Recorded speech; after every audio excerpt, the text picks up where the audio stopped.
Le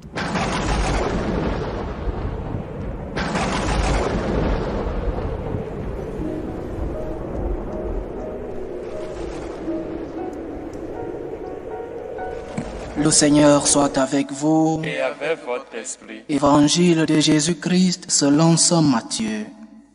Gloire à toi, Seigneur. En ce temps-là, partant de Génézareth, Jésus se retira dans la région de Tyr et de Sidon. Voici qu'une Cananéenne venue de ces territoires disait en criant: « Rends pitié de moi, Seigneur, fils de David. Ma fille est tourmentée par un démon. » Mais il ne lui répondit pas un mot. Les disciples s'approchèrent pour lui demander: « Renvoie-la, car elle nous poursuit de ses cris. » Jésus répondit: « Je n'ai été envoyé qu'aux brebis perdues de la maison d'Israël. » Mais elle vint se prosterner devant lui en disant: « Seigneur, viens à mon secours. » Il répondit: « Il n'est pas bien de prendre le pain des enfants et de le jeter aux petits chiens. » Elle reprit: « Oui, Seigneur, mais justement les petits chiens mangent les miettes qui tombent de la table de leur maître. » Jésus répondit: « Femme, grande est ta foi, que tout se passe pour toi comme tu le veux. » Et à l'heure même, sa fille fut guérie. Acclamons la parole de Dieu. Louange à toi, Seigneur Jésus. Deux enseignements dans l'évangile de ce 20e dimanche du temps ordinaire. Un premier enseignement dirigé directement aux apôtres, ceux-là qui accompagnaient le Seigneur. Et l'autre enseignement nous est dirigé à nous tous, le peuple de Dieu, à travers cette Cananéenne. Notre Seigneur sort de l'environnement juif. L'Évangile dit qu'il est parti de Génézareth pour se rendre dans la région de Tyr et de Sidon, des régions païennes. Notre Seigneur commence donc la mission hors de cet environnement juif. Il va annoncer la parole. Mais nous savons que pour les Juifs, le Messie devrait arriver juste pour sauver le peuple d'Israël. Le salut n'était que réservé aux Juifs. Les Juifs se sentaient supérieurs aux autres peuples. C'est justement pourquoi les apôtres disent à Jésus: « Renvoie-la, elle nous dérange de ses cris, renvoie-la, elle ne mérite pas le salut parce qu'elle n'est pas juive, elle est cananéenne. » Mais Jésus passe un enseignement. Pour les Juifs, Israël était l'objectif du Messie. Le reste du monde importait peu. Mais le Seigneur vient changer la donne. Le salut est universel. Le message du salut est dirigé à toute l'humanité, non seulement géographiquement, mais en tout temps. Le salut n'est pas réservé seulement aux Juifs. Le Seigneur est passé par le peuple juif pour arriver à tous les peuples de la terre. Le Seigneur est venu pour sauver tout le monde. Il est venu pour sauver le monde. Le message du salut est universel. Aucune race, aucun peuple n'est supérieur à l'autre devant Dieu.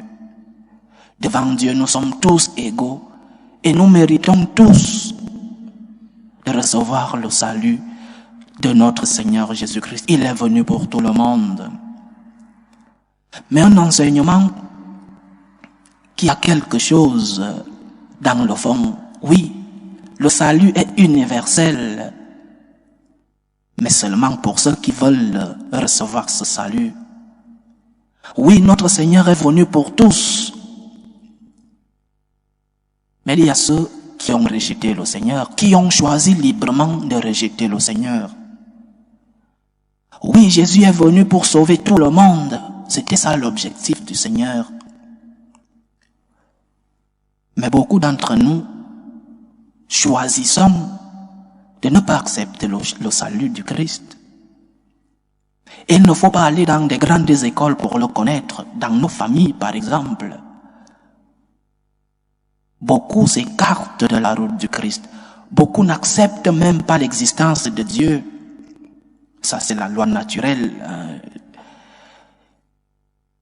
Et beaucoup n'acceptent pas la loi révélée.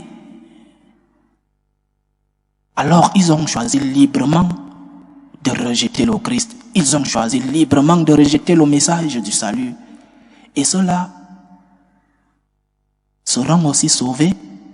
Loin de moi de juger, c'est Dieu seul qui est le juge. Il saura quoi faire. Mais notre Église nous enseigne qu'il y a des personnes qui ont choisi librement la voie du péché. Il y a des personnes qui ont choisi librement de ne pas suivre le Christ. Le Christ est venu pour tout le monde. C'était ça le grand objectif, sauver l'humanité, nous sauver du péché de nos premiers pères.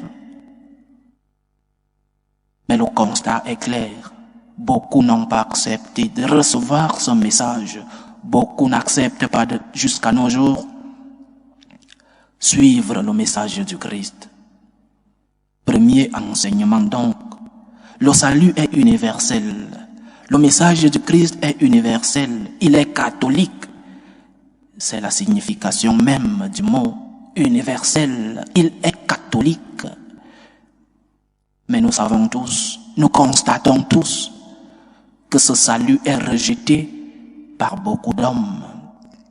Deuxième enseignement, cette femme, malgré que le Seigneur la mette à l'épreuve, il n'est pas bien de prendre les pains des enfants et de les jeter aux petits chiens. Cette femme ne baisse pas les bras. Elle insiste dans sa prière, mais une insistance qui a une particularité. Une insistance avec humilité. Et finalement, elle obtient le miracle. Elle savait, elle était convaincue que Jésus pouvait faire ce miracle. Elle croyait en la puissance de notre Seigneur. Et elle a insisté humblement. Et elle a reçu ce miracle. Elle demande avec humilité. Elle demande avec foi. Une foi comme manifestation de l'humilité. Ou l'humilité qui a un contenu intrinsèque. L'humilité est un contenu de la foi. Une foi sans humilité n'est pas la foi. Prenons l'exemple de notre mère, la Sainte Vierge Marie, une adolescente avec une grande foi, mais qui se dit servante du Seigneur. Humilité. Je ne mérite pas ceci. Tout ce que j'ai, je ne le mérite pas. Ce sont des faveurs que me font le Seigneur. Toutes ces bénédictions que je reçois chaque jour ne viennent pas de mes mérites. C'est le Seigneur qui a fait de grandes œuvres dans ma vie, nous dit la Vierge. Donc, avec humilité. Et quelle est la différence entre demander avec humilité et demander avec orgueil ou exiger? Quelle est la différence? Aucune, apparemment. Quand par exemple nous entrons dans un temple, presque tous sont à genoux pour demander. Apparemment, il n'y a pas de différence dans la demande, mais la différence réside après la demande. Comment agissons-nous quand nous recevons ce que nous avons demandé et comment agissons-nous quand nous ne recevons pas ce que nous avons demandé? Voilà la grande différence et voilà ce qui nous montre la caractéristique de celui qui a demandé avec humilité. Celui qui a demandé avec humilité, quand il reçoit, la réponse est immédiate, gratitude. Merci Seigneur. Je ne mérite pas ce que tu me donnes, je te l'ai demandé humblement, merci. Je m'offre à toi, gratitude et offrande. Je m'offre à toi Seigneur. Celui qui a demandé avec humilité, quand il ne reçoit pas ce qu'il a demandé, il ne se fâche pas. Il revient se mettre à genoux, il insiste dans la prière. Et s'il ne reçoit toujours pas, il sait qu'il n'a pas le droit de recevoir quoi que ce soit de Dieu. Il sait qu'il demande une faveur, il n'est pas en train d'exiger un droit. Mais de l'autre côté, celui qui demande avec orgueil, quand il reçoit, il n'a même pas le temps de venir remercier cette personne qui lui a fait ce don. Parce qu'il considère que c'est un droit. Quand il reçoit, il n'y a pas de merci, il n'y a pas d'offrande. C'est un droit, je le mérite. Et quand il ne reçoit pas, crise de foi. Pourquoi si tu es un Dieu amour, tu ne me donnes pas ce que je veux? Quand Dieu nous met à l'épreuve, nous entrons en crise de foi. Dieu n'existe pas. Parce que je lui ai demandé, il ne m'a rien donné. Ce Dieu que vous dites qu'il est amour, pourquoi il ne me donne pas ce que je lui demande? Voilà la grande différence, chers frères et sœurs. Cette Cananéenne nous donne un grand enseignement. Demande avec foi, demande avec humilité. Quand tu ne reçois pas, insiste comme elle. Insiste dans la prière, insiste dans la supplication. Mets-toi humblement à genoux. Et quand tu reçois, gratitude, la réponse qui sauve l'âme, la reconnaissance, merci Seigneur. Et si tu ne reçois toujours pas ce que tu demandes, Seigneur, je sais que je ne mérite pas ce que je te demande. Je sais que je n'ai pas le droit d'exiger ce que je suis en train de te demander. Que ta volonté soit faite. Que ta volonté soit faite, Seigneur. Demande avec insistance et avec humilité, c'est le secret qui ouvre les portes du cœur miséricordieux de Dieu. Que le Seigneur nous aide. Loué soit Jésus-Christ. Jamais